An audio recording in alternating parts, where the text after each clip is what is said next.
Oi, gente. Bom, meu nome é Amanda. Eu sou aluna de doutorado aqui no Instituto de Química da USP, no Laboratório de Sinalização de Matriz Extracelular. Eu sou orientada pelo professor Alexandre Bruni Cardoso e hoje a gente vai falar um pouquinho sobre ciclo celular e câncer. Bom, então nessa aula a gente vai abordar três tópicos principais, que incluem o ciclo celular em si, como que essa cascata de eventos está desregulada no câncer, e como que se investiga o ciclo celular e as atuais aplicações dele na oncologia. Bom, então inicialmente a gente precisa definir o termo ciclo celular. Ciclo celular é uma sequência temporal encadeada de diversos eventos que ocorrem em uma célula, envolvendo diversos acontecimentos como crescimento, duplicação do DNA e até mesmo a própria função normal da célula. E todos esses processos, né, todos os processos que envolvem o ciclo celular, eles são extremamente específicos. Então, são células específicos, idades específicas também. Então, muitas vezes o mesmo indivíduo em idade avançada, tem um padrão de ciclo celular diferenciado, né, e alterado em comparação com uma idade mais jovem. E além disso também, o ciclo celular ele é espécie específico. Então, nosso ciclo celular tem especificidades que, por exemplo, espécies de anfíbios, por exemplo, não têm. Então, o principal objetivo, né, do ciclo celular em si é a transmissão da herança genética. Bom, então, inicialmente, a gente precisa entender as fases do ciclo. Então, o ciclo celular básico ele está dividido em 4 fases. 3 delas estão juntas, né, numa fase que a gente chama como intérfase, e uma quarta que se chama fase M, né, que compreende a mitose. Então, a intérfase é composta pelas fases G1, S e G2. Então, as fases G1 e G2, elas têm esse nome G por conta de gap, né? Então, gap seria esse intervalo entre as fases S e as fases M. Então, entre a fase S, que seria a fase de síntese de DNA, e a fase N, que é a fase propriamente dita da mitose, a gente tem duas fases gap, que são os intervalos. Então, a gente tem um gap 1, né, que é a fase G1, que é a fase onde a célula se prepara para a síntese de DNA. E aí, logo em seguida, né, nós temos a fase S, e entre a fase S e a fase M, nós temos um novo gap, que é o gap 2, que a gente chama de G2, que é uma preparação da célula para a mitose. Então, a fase M, como eu disse anteriormente, ela é dividida em dois termos, né, que nós denominamos como mitose, que é justamente a divisão da carioteca, né, que é do envoltório nuclear, e a citocinese, que é a divisão do citoplasma. Então, a mitose em si, propriamente dita, ela tem quatro fases principais que são denominadas como prófase, metáfase, anáfase e telófase, sendo então seguida, né, da citocinese, que é a divisão do citoplasma. Mas aqui para o nosso curso, nós temos então que a prófase, ela é a fase então de iniciação da fase M. Então os cromossomos já estão duplicados, né? Porque a fase S já aconteceu. Entretanto, os cromossomos ainda estão embaralhados de certa forma na célula. Então, da prófase para a metáfase, a gente tem a formação do fuso mitótico, que é essa região central na célula, onde os cromossomos estão emparelhados um sobre o outro. Da metáfase para a anáfase, a gente começa então a separação desses cromossomos, né, das cromátides irmãs. E essa fase, né, de metáfase para anáfase, ela é extremamente regulada em um dos pontos de verificação do ciclo celular que eu vou explicar posteriormente. Na anáfase, então, a gente tem a divisão dessas cromátides irmãs, e na telófase a gente já tem, então, essas cromátides irmãs já agrupadas, porém a gente ainda tem um único citoplasma. Então ocorre a citocinese para que ocorra então a divisão, né, a fissão dessa célula, gerando duas células filhas. Então, como a gente pode imaginar, esse processo ele precisa de uma regulação muito fina, né, porque ele controla toda a homeostase tecidual, a homeostase das células, né? E não só de um único tecido, como de diversos tecidos que se comunicam entre si. Então, além das fases, né, a gente precisa entender também que o ciclo celular ele é altamente regulado. E a maquinaria de regulação do ciclo celular ela é altamente conservada entre os eucariotos, né, uma vez que as proteínas que participam dessa regulação já estão presentes, né, nos eucariotos há mais de 1 bilhão de anos. Então, como que funciona a regulação do ciclo celular? Ela age como se fosse um relógio para a célula. Então, ela vai realmente indicar para a célula o tempo certo de iniciar a síntese de DNA ou de começar uma mitose, de começar a citocinese. Então, a partir de diversos sinais, a célula entende que precisa começar uma nova fase. Então, dentre, né, as diversas proteínas que participam da regulação do ciclo celular, a gente tem dois principais componentes, que são as ciclinas e as sinases dependentes de ciclinas, que nós denominamos como CDKs. Então, a função primordial, né, dessa dupla é progredir os checkpoints, que são os pontos de verificação do ciclo celular. Então, as ciclinas e as CDKs, elas são proteínas, né, separadas, porém elas agem de forma conjunta. Então, aqui a gente tem um exemplo, né, a gente tem uma ciclina ligada à sua CDK, e a gente sabe que cada fase do ciclo possui uma ciclina específica. Então, a gente tem uma ciclina específica para a fase G1, uma ciclina específica para a fase S, uma ciclina específica para a fase M. E a gente possui ainda uma ciclina que nós chamamos de G1S. Então, ela dita a passagem do G1 para a fase S, né, de síntese de DNA. Então, em vertebrados, nós possuímos 4 ciclinas principais, que são as ciclinas A, B, E e D, e nós temos também as suas CDKs correspondentes, que são as sinases dependentes de ciclina.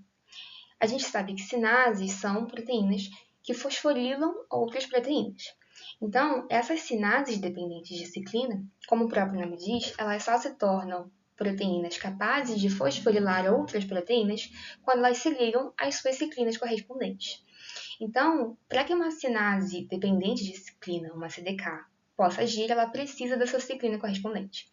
Então, essa junção ciclina-CDK, ela também é altamente regulada por diversos mecanismos que a gente vai ver a partir de agora.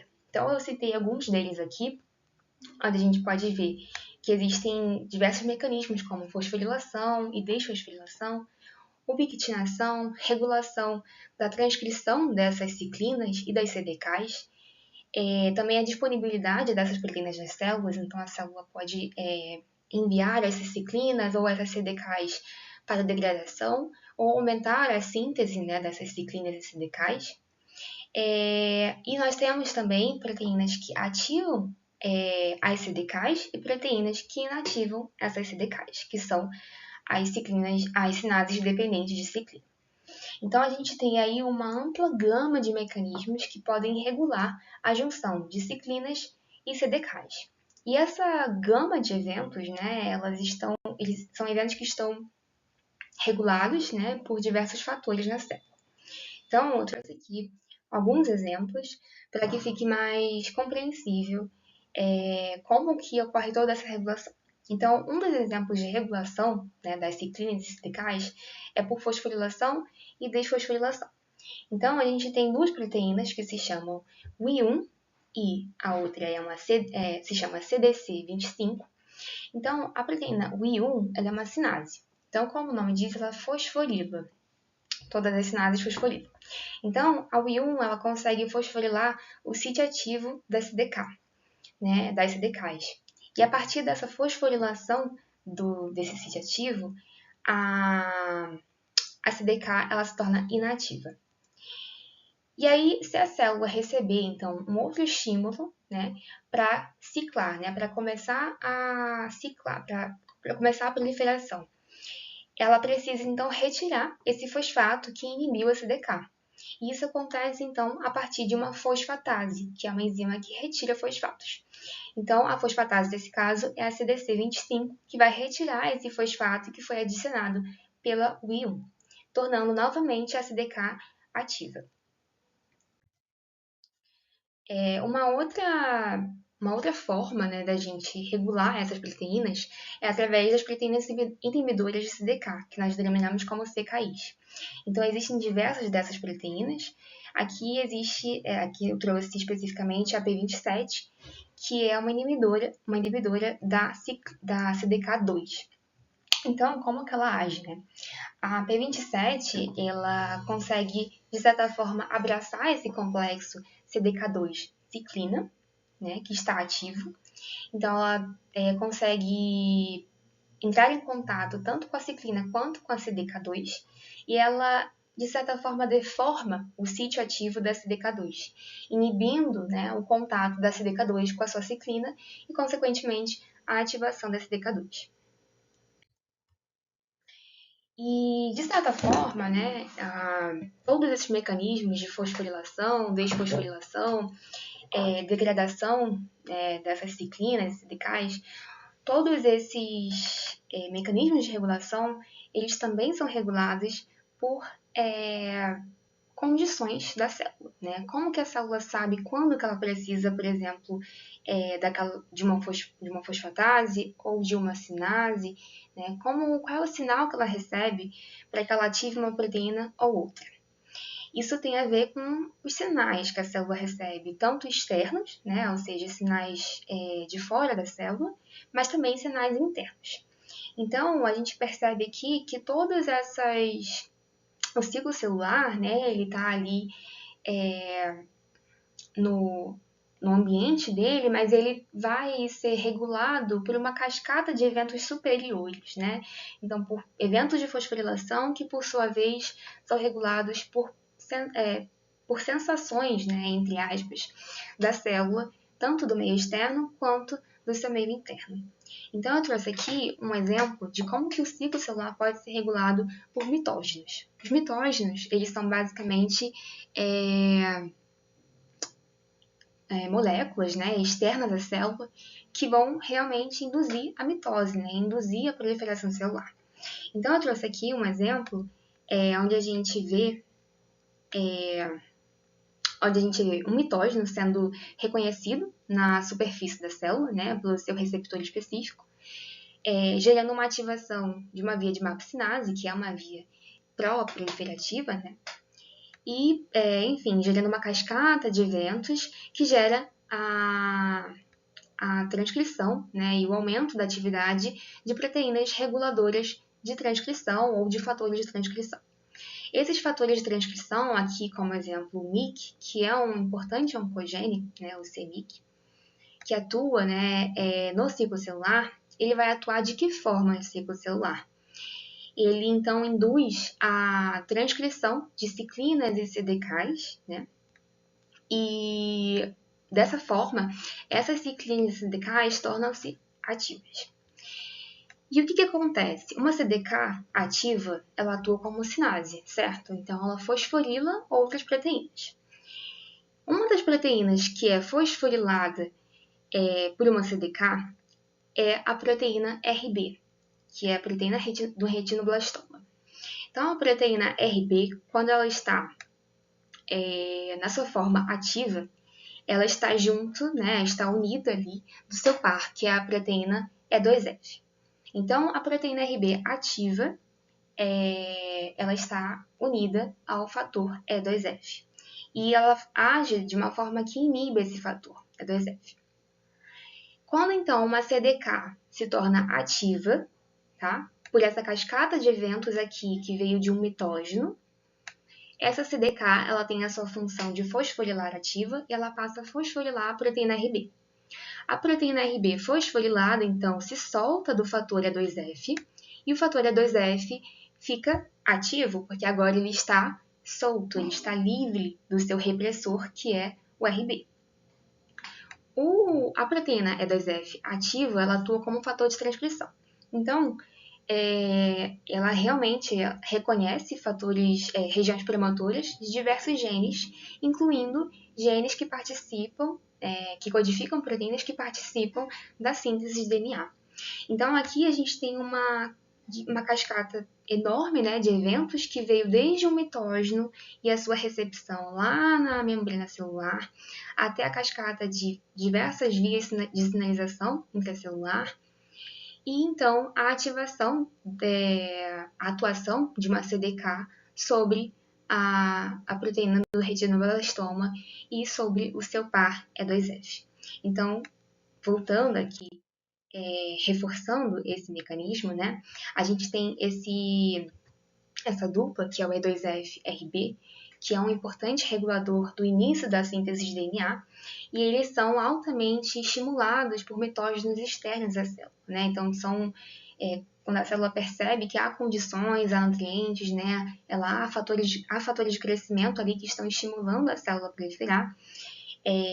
Esses fatores induzem, então, diversas cascatas de sinalização que, por sua vez, vão ativar as CDKs, né, como eu mostrei anteriormente. A ativação dessas CDKs, então, fosforila a proteína do retinoblastoma, que se solta de E2F, e E2F pode, então, agora ativar a transcrição de diversos genes que estão relacionados com a próxima fase do ciclo, que é a fase S. Então, esse evento ocorre normalmente em G1. Então, é a preparação da célula para a fase S, que é a fase de síntese de DNA, onde ela vai replicar o seu DNA. Então, a gente vê como que na fase G1 é importante, né, que a célula tenha condições favoráveis, tenha fatores de crescimento, tenha substâncias e moléculas que induzam, né, essas vias intracelulares para que haja, então, a indução e o início da fase S. Além, então, dos fatores externos à célula, um outro possível regulador, né, do ciclo celular são questões internas da célula, né? A célula possui diversas proteínas sensoras que conseguem verificar o ambiente interno dela. Quando tem hipóxia ou quando tem espécies reativas de oxigênio, quando tem condições que não estão ali corretas para o funcionamento celular. Uma dessas condições é quando ocorre o dano ao DNA. Então, a gente tem proteínas que são proteínas sensoras, que nós denominamos, nós conhecemos como ATM e ATR. São proteínas que conseguem verificar e identificar danos no DNA que podem ser causados por diversas fontes, né? Fontes externas, como o raio-x, que está aqui na imagem, mas também por ação de vírus ou por ação de moléculas químicas, né, ingeridas a partir da alimentação. Então, essas proteínas ATM e ATR são proteínas sensoras que conseguem escanear e verificar ali a integridade de DNA. Então, a partir dessa ativação dessas proteínas ATM e ATR, que são sinases, ou seja, elas fosforilam proteínas, elas vão fosforilar outras sinases, que são as proteínas CHEK1 e CHEK2. As proteínas CHEK1 e CHEK2 também são sinases, e elas são responsáveis pela fosforilação do famoso P53. O P53, como a gente conhece, é o guardião do genoma, né? Então, ele é um importante supressor tumoral. E como que ele age, né? Então, normalmente o P53 ele está ligado a uma proteína denominada MDM2. Essa proteína inibe P53 e envia P53 para degradação, certo? Quando a P53 é fosforilado por essas proteínas CHEK1 e CHEK2, a gente tem a liberação de P53 de MDM2, e então o P53 fica estável e ativo. P53 estável age como um fator de transcrição. Então, ele reconhece a região prematura de diversos genes que estão relacionados ao ciclo celular. Um desses genes aqui é o gene P21. E o gene P21, ele é um inibidor de CDK.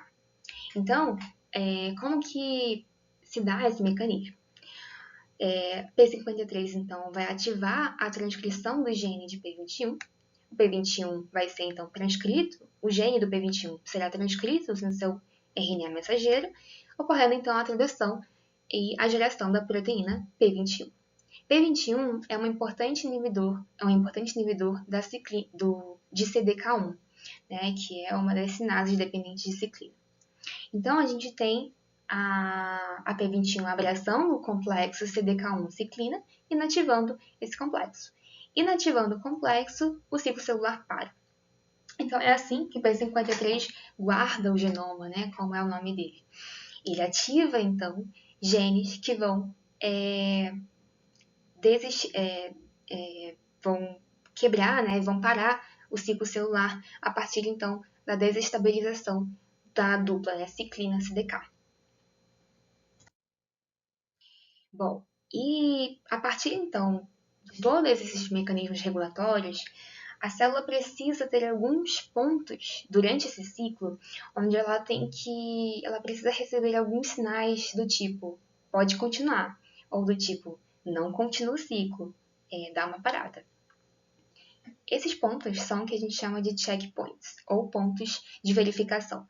E existem 3 checkpoints durante o ciclo celular. Os principais dele, então, são o checkpoint em N, que é a fase de mitose, um checkpoint entre G2 e M, ou seja, né, antes do início da mitose, e um checkpoint antes do início da fase S. Então, seria um checkpoint em G1 antes de iniciar a fase S. Então, esses checkpoints eles vão dizer para a célula se ela deve continuar ou não aquela fase do ciclo. Então, por exemplo, um checkpoint em G1 ele vai indicar para a célula se as condições estão favoráveis, se tem nutrientes, se ela está num ambiente seguro, né, para começar uma replicação. Porque, querendo ou não, uma replicação, uma divisão celular, é um processo que requer muita energia, requer muita atenção, vamos dizer assim, da célula para que esse processo ocorra de forma ideal, para que haja geração de 2 células totalmente idênticas e fidedignas. Então, há um investimento muito grande de energia e de tempo para esse processo.